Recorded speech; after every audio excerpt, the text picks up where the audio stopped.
పాతబస్తీ అగ్ని ప్రమాదం సంబంధించి ఇప్పటికే 17 మంది మృతి చెందారు. ప్రస్తుతం ఈ అగ్ని ప్రమాదం జరగడానికి ప్రధాన కారణం ఏంటి? మనతో మాట్లాడడానికి ఫైర్ డీజీ నాగిరెడ్డి గారు ఉన్నారు. వారిని అడిగి మరీ అగ్ని ప్రమాదం జరగడంలో ప్రధాన కారణం ఏంటి? ఎంతమంది చనిపోయారు? మీరు గమనించుంటారు, ఈ యొక్క కృష్ణా పర్ల్స్ అనేటటువంటి షాపు, దాని మీద రెసిడెన్షియల్ ఏరియా ఉంది, షాప్ సంబంధించినటువంటి వాళ్ళది. సో దాంట్లో ఈరోజు మార్నింగ్ 6:15 మధ్యలో మంటలు రావడం జరిగింది. ప్రధానంగా మన వాళ్ళు ఐడెంటిఫై చేసింది మెయిన్స్ దగ్గర మంటలు వచ్చినట్లుగా ఐడెంటిఫై చేసినారు.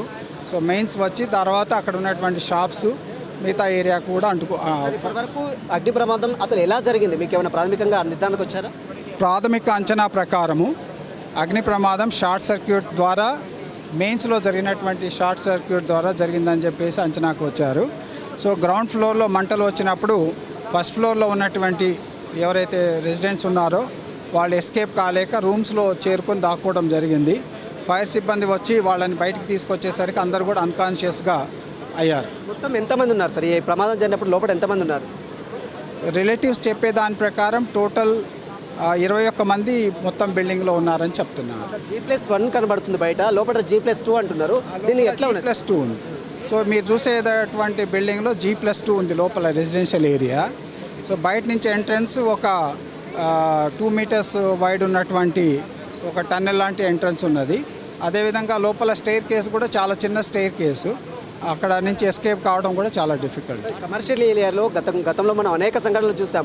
కమర్షియల్ కాంప్లెక్స్ సంబంధించిన ఇష్యూలో ఇలాంటి రెసిడెన్స్లు ఉండడాన్ని ఎట్లా చూస్తారు మీరు? ఇది పాతకాల బిల్డింగ్స్, ఇవి నిజాం టైం నుంచి ఉన్నటువంటి బిల్డింగ్స్.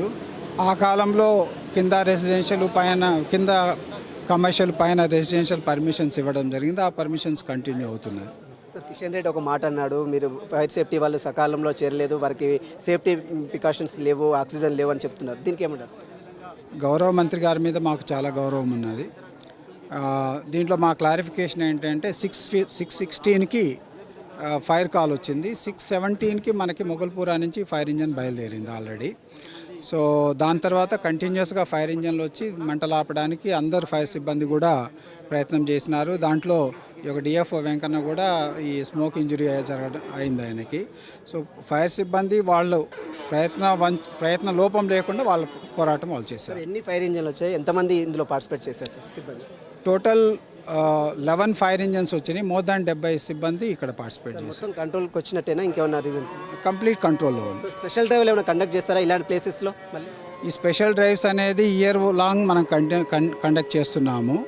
సో దీంట్లో ఏంటంటే ప్రధానంగా ఈ షాపింగ్ కాంప్లెక్స్లలో, రెసిడెన్షియల్ షాపింగ్ మిక్స్డ్ ఆక్యుపెన్సీ ఉన్న దగ్గర, షాప్స్లో కానీ లేదా గోడౌన్స్ దగ్గర కానీ ప్రికాషన్స్ తీసుకోమని చెప్పడం జరుగుతుంది. కొన్ని చోట్ల లోపం జరుగుతుంది. ఆ లోపం జరిగిన దగ్గర మనకు తెలియని టైంలో ఇన్సిడెంట్స్ జరుగుతుంది. చూస్తాం ప్రస్తుతం అయితే మొత్తం అగ్ని ప్రమాదంలో 17 మంది ప్రాణాలు కాపాడే ప్రయత్నం చేశాం. మొత్తం సకాలంలో ఇక్కడికి చేరుకోవడం జరిగింది. మరోవైపు 17 మంది ఈ అగ్ని ప్రమాదంలో చనిపోయారు. మొత్తం ఇలాంటి ప్రమాదాలు జరిగినప్పుడు అంటే కమర్షియల్ ప్లేసెస్లో రెసిడెన్స్లు ఉండడం వల్లనే ఇక్కడ ఎక్కడ కూడా దారి లేకపోవడం, అంటే బయటికి వచ్చే మార్గం, సరైనటువంటి మార్గం లేకపోవడం ఇంత పెద్ద ఎఫెక్ట్ జరిగిందంటూ కూడా ఫైర్ సేఫ్టీ డీజీ నాగిరెడ్డి చెప్తున్నారు. మొత్తం మీద ఇలాంటి సంఘటనలపై ఖచ్చితంగా ఫైర్ సేఫ్టీ సిబ్బంది ఇక్కడ నుంచి స్పెషల్ డ్రైవ్లు నిర్వహిస్తాం. మొత్తం 11 ఫైర్ సిబ్బంది ఫైర్ ఇంజన్లు వచ్చి మొత్తం కూడా మంటలు ఆర్పేశారు. మొత్తం 60 నుంచి 70 మంది ఇందులో పార్టిసిపేట్ చేశారు. హైదరాబాద్ డిఎఫ్ఓ వెంకన్న కూడా స్వల్ప గాయాలు కూడా కావడం జరిగింది. మొత్తం మీద మంత్రి కిషన్ రెడ్డి ఏదైతే వ్యాఖ్యలు ఇచ్చినో దానికి సంబంధించిన దాంట్లో కూడా ఎక్కడ కూడా తాము ఆలస్యం చేయకుండా సకాలంలో ఇక్కడ చేరుకున్నాం, అన్ని మెజర్మెంట్స్ తీసుకున్నామంటూ కూడా ఫైర్ సేఫ్టీ డీజీ నాగిరెడ్డి చెప్తున్న పరిస్థితి. వీడియోస్ రాస్తూ సుల్టన్ టీవీ, హైదరాబాద్.